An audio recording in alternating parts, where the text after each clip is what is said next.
Located on the Red Sea in the south of Jordan, Aqaba is one of the most beautiful coastal resorts in the Middle East. It's a paradise for tourists with its beautiful beaches, luxury boutiques and restaurants. But for the past few weeks, the yachts have stayed in the dock, and there's hardly anyone around in the marina. Aqaba is far too quiet, because in fact this seaside resort is situated on the border with Israel. The town of Eilat is just across the road. Since the outbreak of war in Gaza, only a handful of tourists are willing to venture into this region.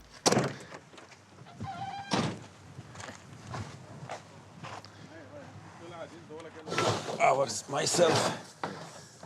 These Polish travelers are passionate about scuba diving. You don't be afraid by the war? We don't, we don't want to, go for the Gaza, of course, it's natural, but in Poland we have this similar situation. The war is just on the other side of our border in Ukraine. This is the third time that Thomas and his friend Martin have come to Aqaba on a diving holiday.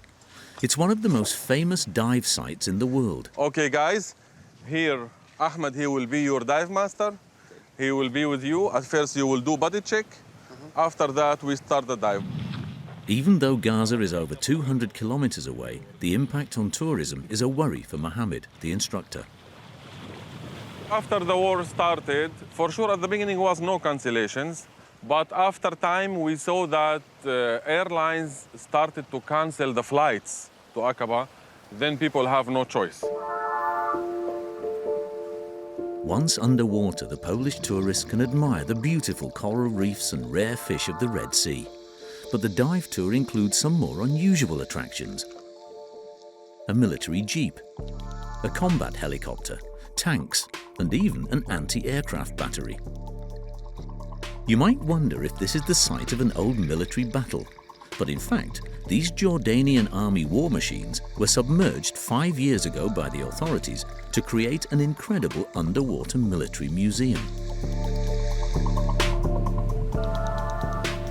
It's a great idea to create the underwater museum.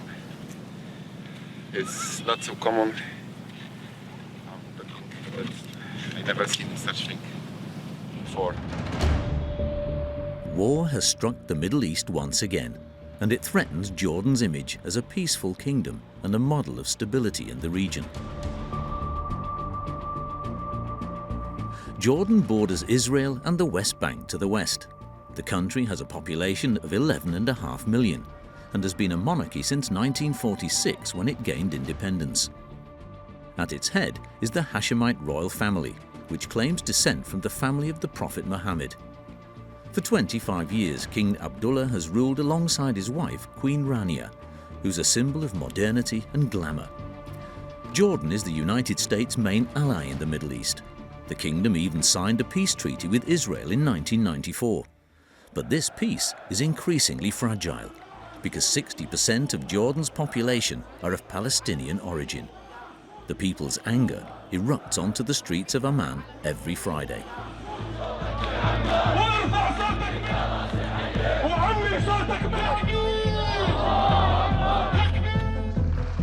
Queen Rania, herself of Palestinian origin, denounced the suffering that has been inflicted on the people of Gaza.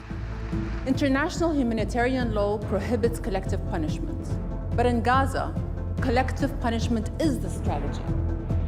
The Jordanian authorities have committed themselves to help. They frequently organize operations to drop humanitarian aid into the enclave. There is some medical and medicine for some hospital to Gaza, inshallah. As a direct result of the conflict, Jordan's archaeological treasures and tourist sites, such as the Wadi Rum desert and the ancient city of Petra, are deserted.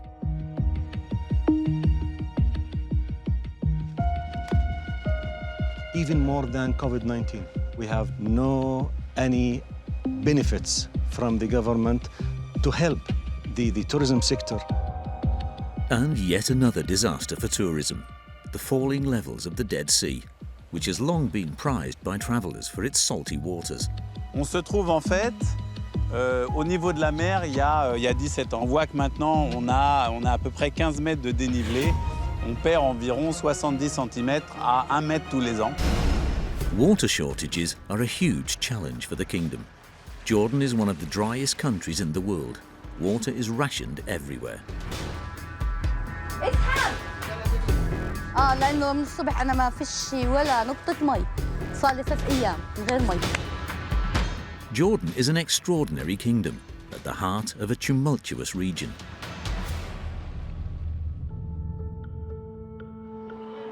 Amman is Jordan's capital city with a population of 4 million. Tourists have stopped coming here since the outbreak of war in Gaza. The conflict has plunged the economy into chaos. Before the war, tourism accounted for 15% of GDP. Today, the sector is losing almost $280 million every month. It's been a disaster for people working in the industry.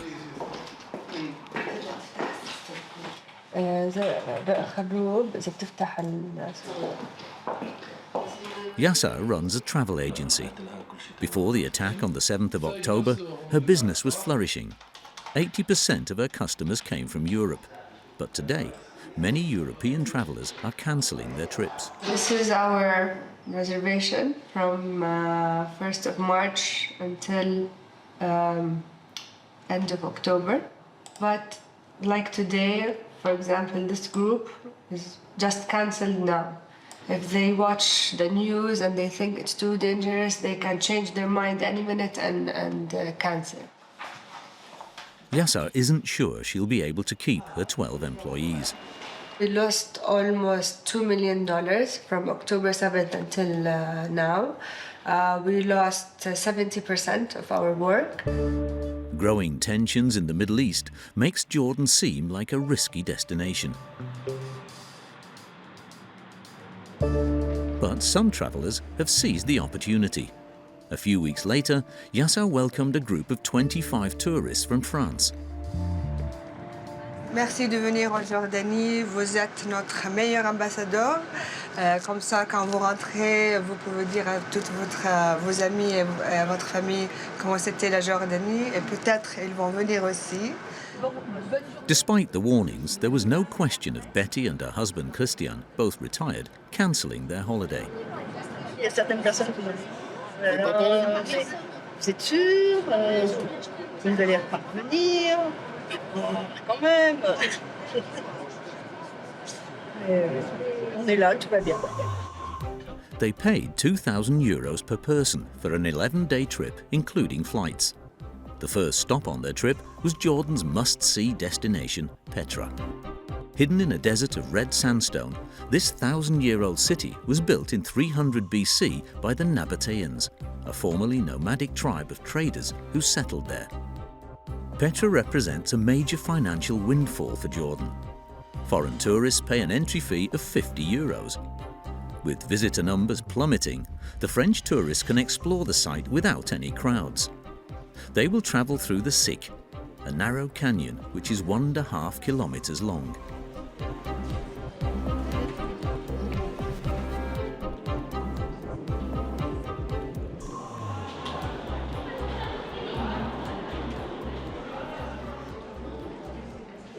Vous savez, la hauteur, c'est 100 mètres la moyenne. La moyenne. Donc il y a des endroits où c'est encore plus. Ça laisse presque sans voix. On ne sait pas regarder tellement c'est grand. Et ce n'est que le début.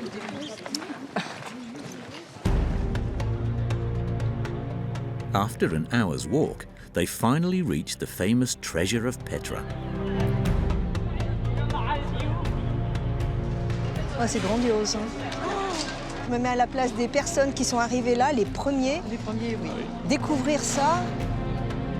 A majestic 40-metre-high monument sculpted entirely from rock, a unique architectural blend of Nabatean, Greek and Roman influences. C'était le tombeau pour un roi nabatien, il s'appelle Aritas IV. Les Nabatiens, ils commençaient du haut vers le bas. Et en même temps, ils faisaient les reliefs. Imaginez le travail seulement pour enlever les pierres. Petra used to welcome 6,000 visitors a day. Now there are just 1,000. C'est agréable, on peut s'avancer, on peut prendre des photos, on peut prendre le temps de regarder et puis d'en prendre plein les yeux. But the calm is only a facade. The ancient city is the scene of a 30-year conflict. That same day, a man was taken away by the police. He belonged to a Bedouin tribe, the Bedouins, who traditionally lived in Petra. They used to live in homes built into the caves. They were evicted after the site was listed by UNESCO in 1985. However, some families have moved back in to live and work there. The Jordanian government regularly evicts them. In December 2023, they used tear gas. Most of the Bedouins have been rehoused in Sayun, a village outside the site. Othman, 34, is a tourist guide. He condemns the authorities' attempts to clear the site. Hello, sister. Are you good? My sister. We live here. He's been living with his sister since the police violently evicted him from his cave house in December 2023. And I was in my cave when I was born there. I have no any home to stay. And they come to me with no excuse and they take me to the jail for almost 1 month for no reason. He's now banned from working as a guide. On the day of his arrest, his sister's souvenir shop was also bulldozed. The government, they say we like to make in Petra something different, and I don't know why. I am very sad, not about the money, about Petra, about my job. There are still around 40 people living in caves on the land where they were born, away from the commercialized and signposted tourist site. But they feel that they are being persecuted.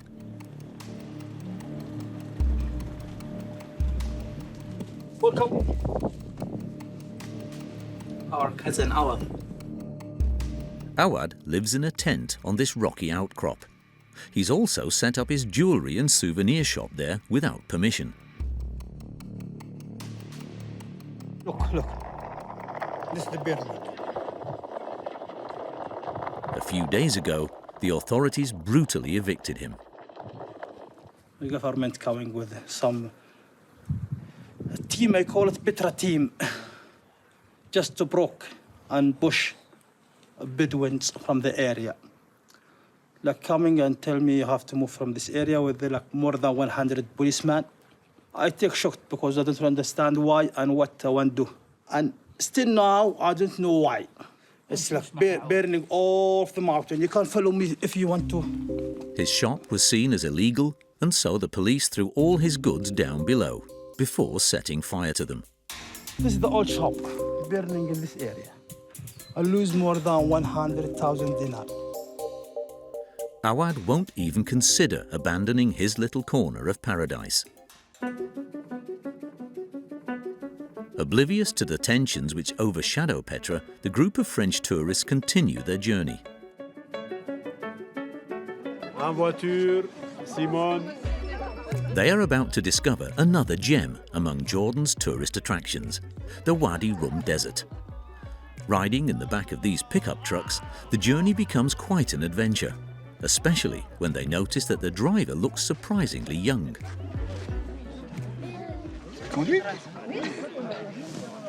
Je sais pas si c'est lui qui conduit. Oui. Le plus jeune chauffeur. C'est peut-être le nôtre, hein, le chauffeur. Il n'y a pas de gendarme, là. Il n'y a pas de stop, il n'y a pas de ligne blanche. La priorité... Tu peux juste écraser un dromadaire, c'est tout. البيك اب فانت بتشتغل عليه عشان رايح ابوه عشان بس تريح ابوك بس انتم مش محتاجين فلوس لا عادي احنا نتسلى هيك تسلي بس مش عقول ونتسلى مع وجودكم. وانت ايش ناوي تشتغل بس تكبر او ايش ناوي تدرس ايش حابب يكون مستقبلك؟ مهندس. Despite his young age, Ali is already a natural behind the wheel. How old are you? Are you 10 or 5? Oh, okay. And you drive? Yes, drive. For a long time? Yes. He takes his role as driver very seriously.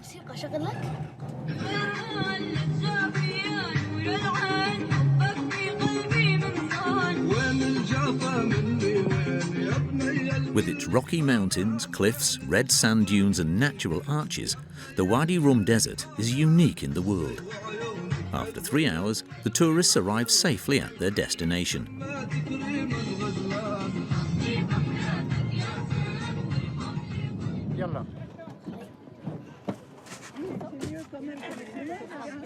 Et alors, votre chauffeur de 14 ans, il est comment? There is one sight in the desert which is second to none, the sunset. But you do have to earn it. Comme ça, en canard.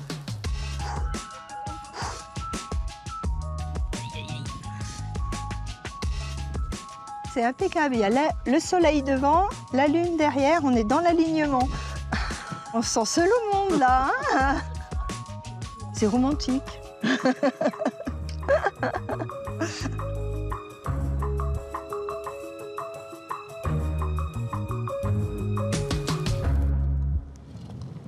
In Wadi Rum, some Bedouins have managed to profit from the tourism windfall.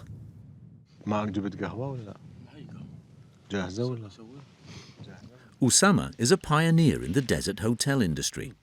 Originally from Aqaba in southern Jordan, this businessman is a member of the Abu Talib Bedouin tribe. In my lifetime style, I like two things in my life to do. To go to the sea for diving or go to the desert. Wadi Rum means a lot for us, you know. It's like we are like twin now, soul twin, okay?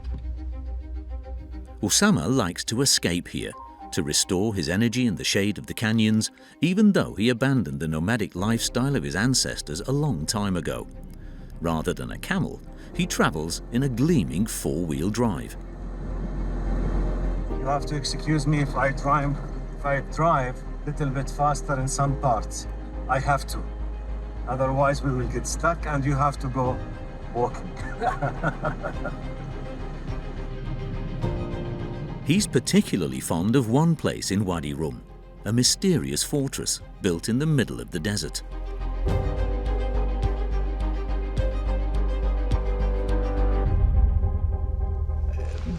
All the architect is oriental.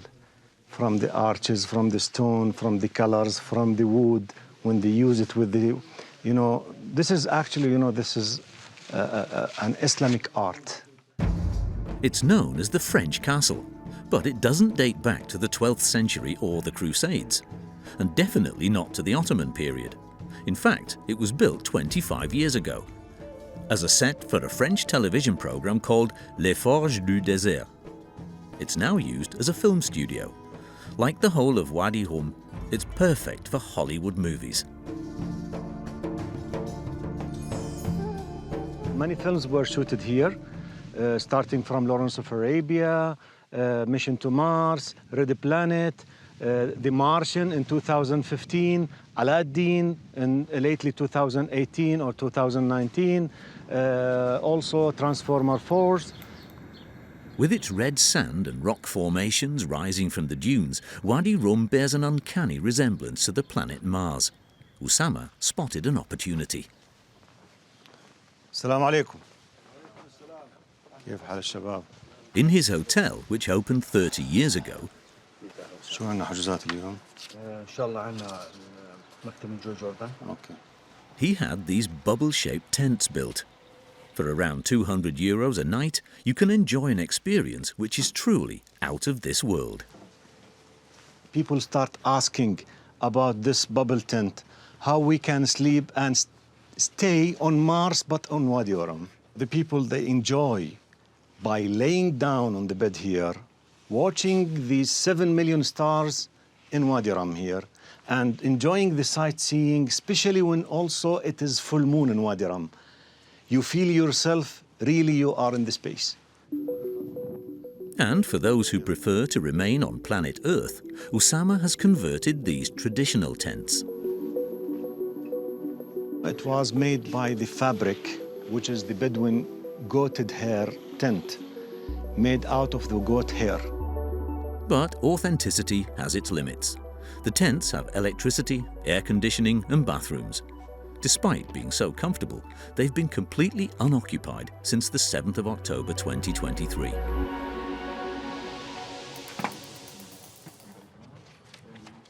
We have faced too many cases, even more than COVID-19.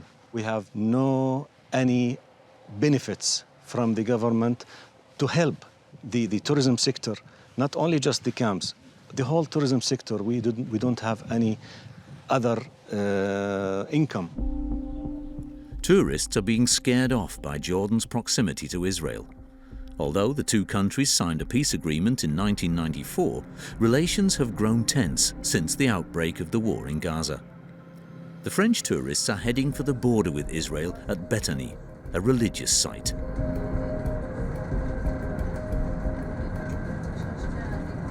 Bethany, c'est la place où Jésus était baptisé par Jean. Le pape Jean-Paul II, quand il est venu, il a reconnu le site comme le site du baptême. Il y a l'église copte. The area is heavily guarded. There's a checkpoint at the entrance to the site, and the military inspect everyone who goes in and out. Bethany is a sacred place for Christians.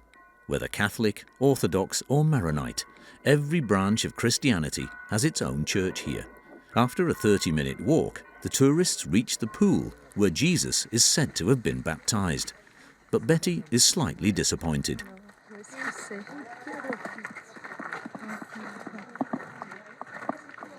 Il n'y a pas grand-chose, il n'y a pas beaucoup d'eau. Et il faut imaginer que le Jourdain était juste là. Vous savez, quelquefois, les rivières, elles changent de lit. 100 meters further on, they reach the River Jordan, which forms a natural border with the West Bank. Juste en face de nous, c'est la Cisjordanie, c'est-à-dire c'est la Palestine, même si vous voyez le drapeau israélien, parce que c'est toujours, toutes les frontières est occupées par Israël. The sacred river is no more than a thin stream. It is dying. The flow has been reduced by a factor of 60 in the space of less than a century. Le Jourdain, il est sale, hein? Marron. Vous vous attendiez à ça? Non, je m'attendais, bon, pas à un oasis, mais l'eau plus claire déjà. Vous êtes un peu déçu? Oui, un petit peu, oui. The River Jordan is dying largely because its water is coveted by other countries. Its source lies 300 kilometers away at Mount Hermon on the Lebanese-Syrian border. Upstream from Jordan, Syria and Israel pump huge quantities of water from the river. Further south in Jordan, the river's flow is considerably reduced, and its waters are also diverted through this canal, the King Abdullah Canal, for domestic use and crop irrigation. The Jordan Valley accounts for 3/4 of Jordan's agricultural production.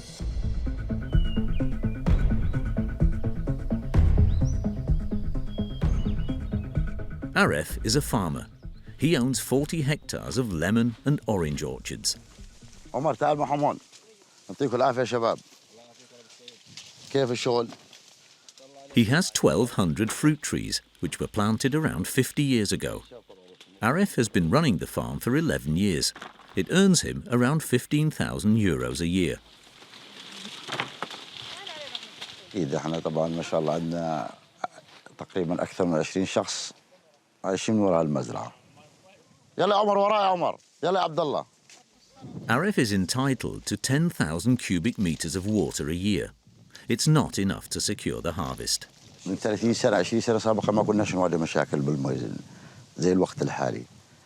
تقريبا من يعني 10 سنوات الجاي هيك صار عندنا مشاكل بالمي تقريبا. ما في مصادر مياه زي سابقا.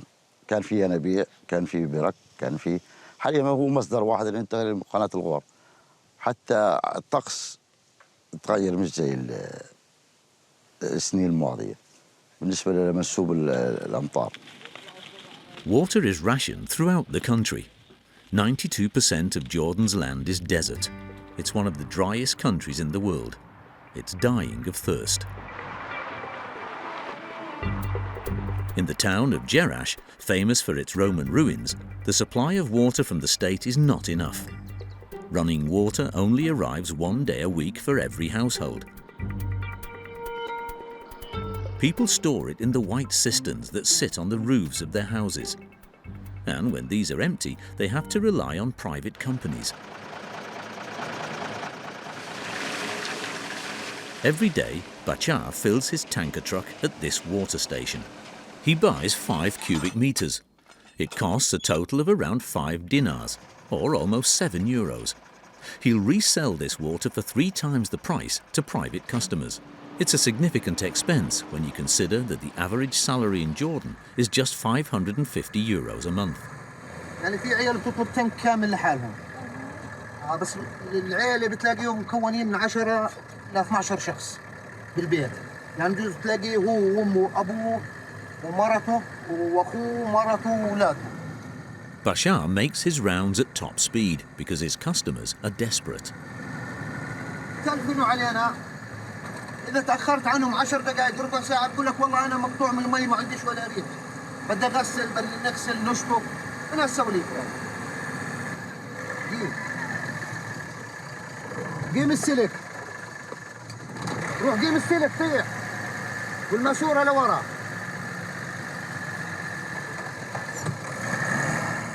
This goat and sheep farm is the first stop on his rounds. مد يا قيد مد. سكر حنفيته. For the whole tank, this family of farmers will pay 25 Jordanian dinars. That's almost €33. فهمت عليك. طب ليش بتستخدم المي؟ عشان الحلال. بكر قد ايه عندكم غنم؟ عندنا 100. Water is a rare commodity, so Bashar and his water truck are eagerly anticipated by his clients. Like Fatima, a cleaning lady who survives on a modest income. اعذرينا تأخرنا عليش بالوقت. لأنه من الصبح أنا ما فيش ولا نقطة مي، صار لي 3 أيام من غير مي، وعندي غسيل مليان فل شغل. تأخير، آسفين على التأخير. يوم المي هو يوم العالمي. دواعي الوسخة والعالمي، اليوم العالمي إلي بالنسبة إلي. بنظف يعني. خلص شوي لا ترمي على الأرض. Fatima is a widow, bringing up 9 children on her own. Dirty laundry has been piling up for 6 days. أنا عندي 9، يعني يوم بعد يوم أو يومين بتكاوم هيك، لأنه بالمدرسة بيداوموا بيغيروا، بيروحوا بيغيروا، بالحمام بيغيروا، يعني ما فيش مي لا. Once the clothes have been washed, it's time for the children to take a shower. تعال حممك، تعال. طيب عبيك، اقعد هون عشان أحممك. اقعد هون عشان أحممك. يلا عشان أقول لك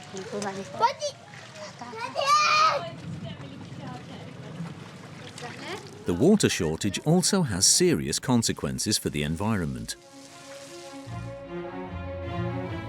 In the west of Jordan, the Dead Sea is one of the country's other tourist gems. This stretch of water measures 810 square kilometers and has the highest salinity level in the world. No one swims in it because they float. Over the last 30 years, dozens of luxury hotels have sprung up on its shores to cater for the millions of visitors who are curious to try the saltwater experience. Sébastien runs this palace, which caters to a very wealthy clientele. Good morning. Salam. Donc là, on est dans une des 2 royal villas, prisées par une clientèle à la fois arabe, mais également une clientèle russe. On la loue en moyenne entre 22 et 25 000 euros en fonction des saisons. This 200 square meter suite features a terrace, a swimming pool, and above all, breathtaking views of the Dead Sea. But the sea is disappearing. On se trouve en fait au niveau de la mer, il y a 17 ans. C'est-à-dire quand l'hôtel a ouvert, ces marches permettaient à nos clients d'accéder à la mer morte. Et donc, on voit que maintenant, on a à peu près 15 mètres de dénivelé. On perd environ 70 cm à 1 mètre tous les ans. The hotel is fighting a losing battle. Donc là, en fait, c'est le nouvel escalier, évidemment, qu'on rallonge tous les ans au fur et à mesure que la mer descend. Customers like Lisa and her husband, visiting from the United States, still enjoy the benefits of the Dead Sea. They smear themselves with its mineral-laden mud, which is thought to soften the skin. It's always been a dream of mine to float in the Dead Sea, and I lived my dream today. It's wonderful. We're leaving today, but I can't wait to plan the trip to come back. You know the Dead Sea will disappear one day. You know that? No, I don't know that. Really? That's terrible. Due to a combination of global warming, the drying up of the Jordan River that feeds it, and the overexploitation of its waters to extract minerals, the Dead Sea has lost a third of its surface area in 50 years. If nothing is done, this saltwater lake will disappear by the end of the century. So there's a water crisis and a tourism crisis. Jordan faces many challenges, but above all, the kingdom needs to maintain its political stability. This has been jeopardized since the outbreak of the conflict in Gaza. We're in the country's capital, Amman, at the political headquarters of Rula al-Rob, a leading opposition figure in Jordan. They stopped there امبارح أعلن الصفدي أعلن بدناش هدول بدناش تبعون التانيين. Every Friday since the 7th of October 2023, she and her activists demonstrated against the Israeli offensive in Gaza. Yeah. أشوف ماكرون خلص راح غير رأيه. He changed his language. Their anger is focused on one man in particular, the Israeli Prime Minister Benjamin Netanyahu. Netanyahu is butchering infants in Gaza. He is killing children and women. This is not self-defense, this is genocide.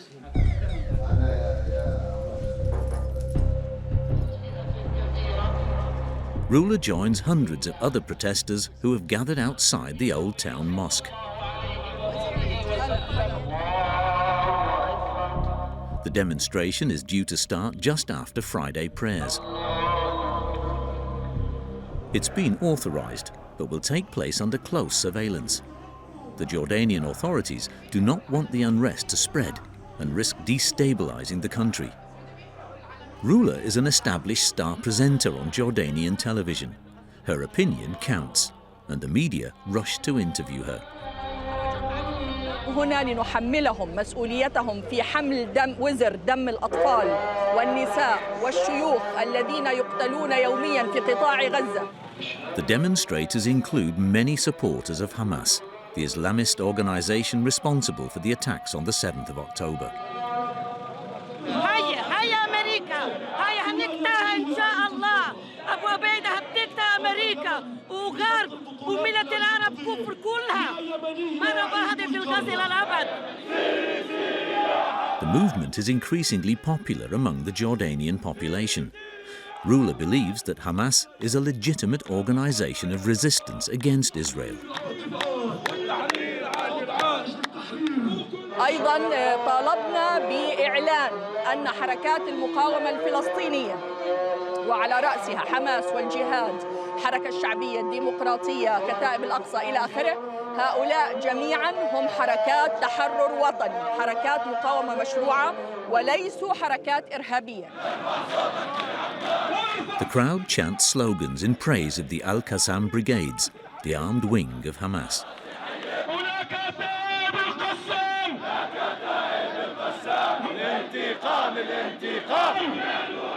Then they call for the destruction of Israel.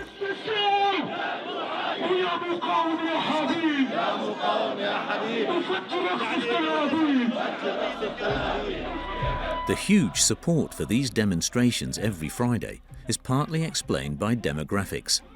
60% of Jordan's population is of Palestinian origin, including Rula. Her parents left Gaza in 1967. Rula has recently recovered from cancer and is herself an example of success and integration. Her husband, a surgeon, is Jordanian. They have 4 children, 2 of whom are studying in the United States. Usually, men in the Arab world would not tolerate this kind of life with somebody who's as active as myself. She is a good politician, but we lose her as a wife.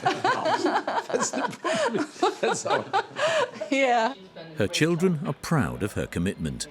See her working all day, it like motivates me to also strive my hardest and do my best in my own work. So it would be nice if we had her around more so we could spend more time with each other, but I also respect her from the bottom of my heart. Thank you.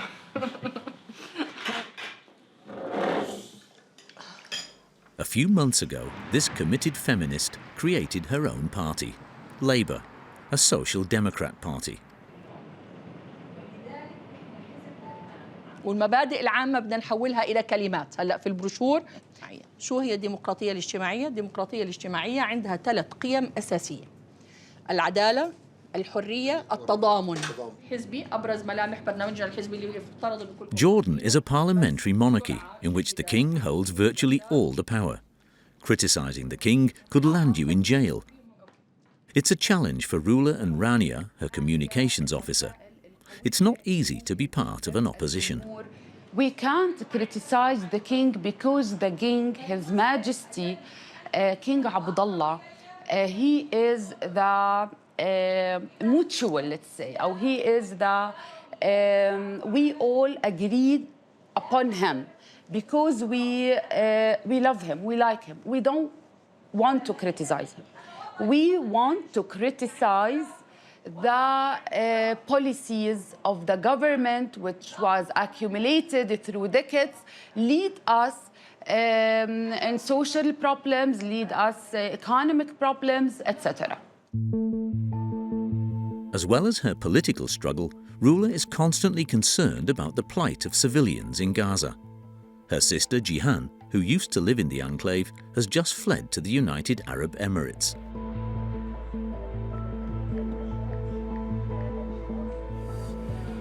شو أخبارك؟ حبيبتي الله يخليكي تسلمي كيف أموركم تمام؟ يعني الوضع كان لسه قبل. Some of their relatives are still in Gaza. كان في مجال. بن حسن هو اللي ضل يعني عايش كل الليل وكان بينزف وطول الليل هي بتحاول تسعفه بطريقتها، حاولت تحط له شاش، حاولت توقف النزيف لأنه كان بينزف من منطقة الرقبة. حاولت إنه تساعده وبعدين هي تقريبا على الساعة 3 هو نام. هي حرام بتفكروا إنه يعني صار أحسن، فضل ينزف بين إيديها للفجر. الفجر لقته إنه وقف عنده النبض وتوفى. اوكي حبيبتي جيهان، شكرا شكرا، الله يعطيكي الف عافيه، تسلمي تسلمي، شكرا شكرا، مع السلامه مع السلامه. It's not easy to listen or watch. Unfortunately, the governments, the Arab governments, could have done something. They could have stopped all relation with Israeli government. They could have frozen all the agreements they have with the Israeli side. And if they did so, this war should have stopped a long time ago. King Abdullah has found himself in a difficult position since the attacks on the 7th of October 2023. On the one hand, he must support the Palestinians or risk alienating his own people. On the other, he needs to maintain good relations with Israel and his kingdom's main ally, the United States. Jordan receives $1.5 billion in American aid every year. In return, the United States has more than 3,000 soldiers stationed in the kingdom. This delicate balance was put to the test on the 1st of October 2024.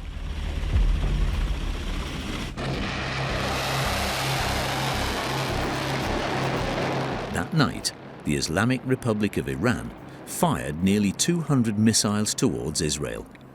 The Jordanian army destroyed all of the missiles flying over its airspace. Some Jordanians saw this decision as support for Israel and felt that it was a betrayal.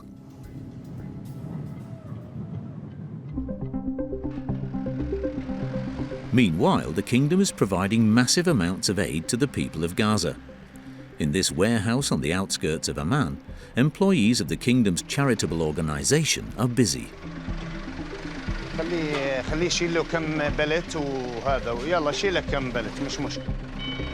Abdel Rahman is collecting medical aid. He sticks the Jordanian flag onto each shipment. The kingdom wants to show that it supports the Palestinians. So there is some medical and medicine supply for some hospital to Gaza, inshallah. Milk for children. Thousands of tons of humanitarian aid are being transported to Gaza by road and also by air.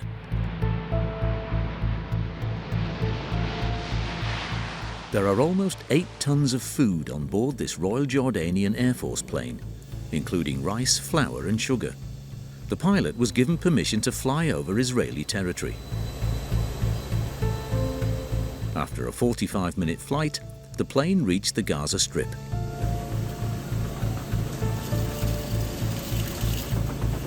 In under a minute, they dropped the pallets and the parachutes were deployed.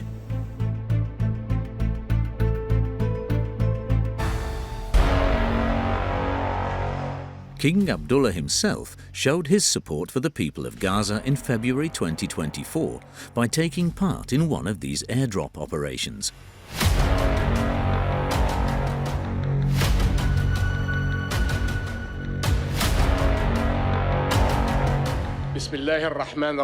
He's made repeated statements in favor of a ceasefire at international summits. My friends, we cannot abandon Gaza. It should be everyone's priority, because history will judge us by our actions.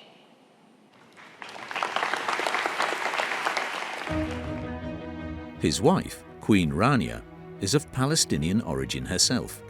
She is a voice for the people of Gaza on Instagram, where she's followed by more than 10 million people. She has publicly denounced the Israeli offensive. Hospitals under fire, houses of worship destroyed, civilians killed with white flags in hand. How can we possibly make sense of that? The Queen is committed to the Palestinian issue, but also to women's rights and access to education. Since their marriage in 1993, the King and Queen have had 4 children. Every family event is scrutinized the world over. Like the wedding of their daughter Amman in 2023, or the birth of Prince Hussein's daughter last August, when Rania became a grandmother. This image of a glamorous modern family promotes Jordan's image all over the world. Members of the royal family attend all important social events. Princess Alia bint Al Hussein attended this prestigious Arabian thoroughbred competition in Amman. She's King Abdullah's half-sister and president of the Jordan Equestrian Federation. The main thing with the Arab horse is that it's so much part of not just our culture, it's something the horses definitely have a certain barakah, blessing, and they really unite people. We're all obviously in the current regional atmosphere feeling very responsible for everything going on around us, and so having the show, for example, it's because it's the national show and there's so many breeders and people who rely on it, but we're not really comfortable having it as a celebration also. And like all the subjects of the kingdom, the princess supports her brother's humanitarian policy. He's always been someone who really does, what he believes in, and he has a lot of vision.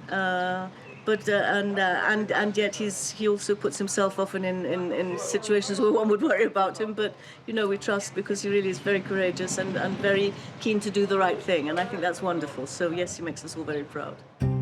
Jordan has been through many crises. After the waves of Palestinian immigration in the 20th century, there was the wave of immigration from Syria. The Syrian civil war in 2011 led to 1 million people flooding into Jordan. Syrians now account for more than 10% of the country's population. Located around 10 kilometers from the border with Syria, Al-Zatari is one of the largest refugee camps in the world, with 80,000 Syrians living there. The tents have been replaced by 25,000 prefabricated shelters. Its main road is over 3 kilometers long. Hello, good Ali. Watch out for the car. Roland Schönbauer works for the UN Refugee Agency. Ici, à Zatari, il y a à peu près 1000 magasins et boutiques. Et ça, c'est la rue principale de commerce qui s'appelle Champs-Élysées, comme l'avenue à Paris. Et pour les réfugiés, Champs signifie Damas comme la capitale de leur pays. You can find everything on the Champs-Élysées. Clothes shops, food shops, telephone and bicycle repair shops, and also grocery shops.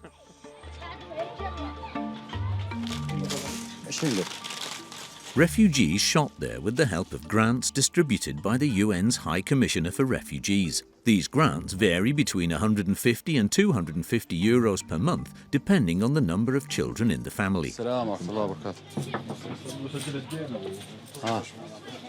Nasser, the grocer, receives his benefits via a mobile application. It may seem surprising, but all the refugees in the camp have access to this modern technology. امتى اخر تحويل اجال؟ اخر تحويل من يوم من يومين تقريبا، من يوم امبارح. بيبين كشف حساب؟ بيبين في الحركات، نفوت على الحركات تون بيبين هاي. طبعا بالمحلات اذا بدي اروح على المحلات او على السوق وعكست اي شيء ما معيش مصاري بقدر اشتغل عليها. يعني بحول لصاحب المحل اللي بدي اشتري من عنده بقدر احول له المبلغ اللي انا بدي اياه.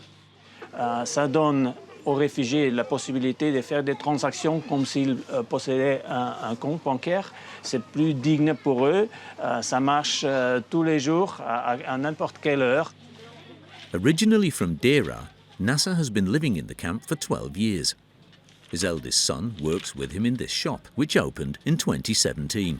كان الوضع المادي تعبان، قلت لك أول ما أجينا من هون ما توقعناش نقعد هالفترة يعني الطويلة بالمخيم هون، بس يوم شفنا إنه الأمور طالت والمستقبل صار محتوم تقريبا هون، يعني قلنا بدنا ندور على مصدر عيش ومصدر شغل نشتغل.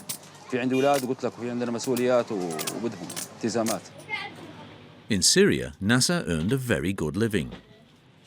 أدوات طبية، كنت أشتغل بالأدوات الطبية، نوزع على المحلات، على محلات الجملة، على الصيدليات، أدوات طبية واكسسوارات نسائية. ليش ما ترجع على سوريا؟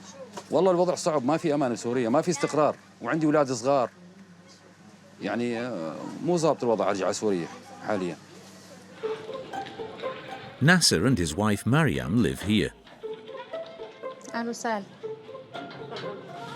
Just behind the shop.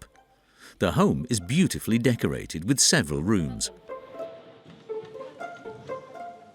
هاي غرفة مجلس للضيوف. هاي غرفة للأولاد.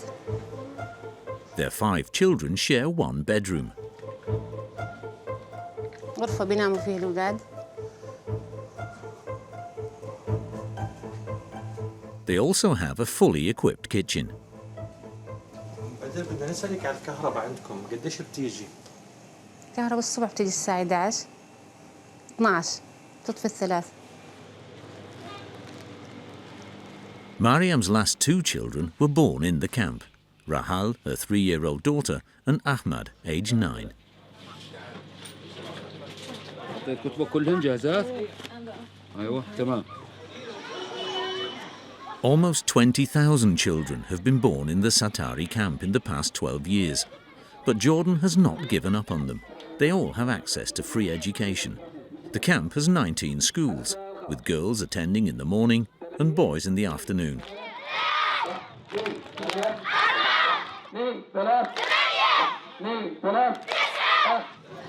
After 10 minutes of compulsory exercise, a short prayer.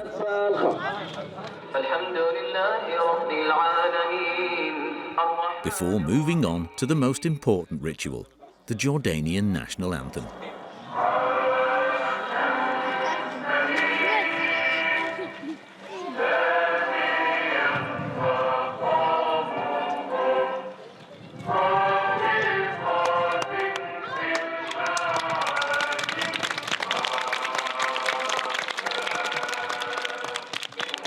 Like all the schools in the camp, this one is run by the Jordanian Ministry of Education. Does the fall of Bashar al-Assad's regime herald a return to Syria for these refugees? Everything will depend on the ability of the new government to guarantee individual freedoms in Syria.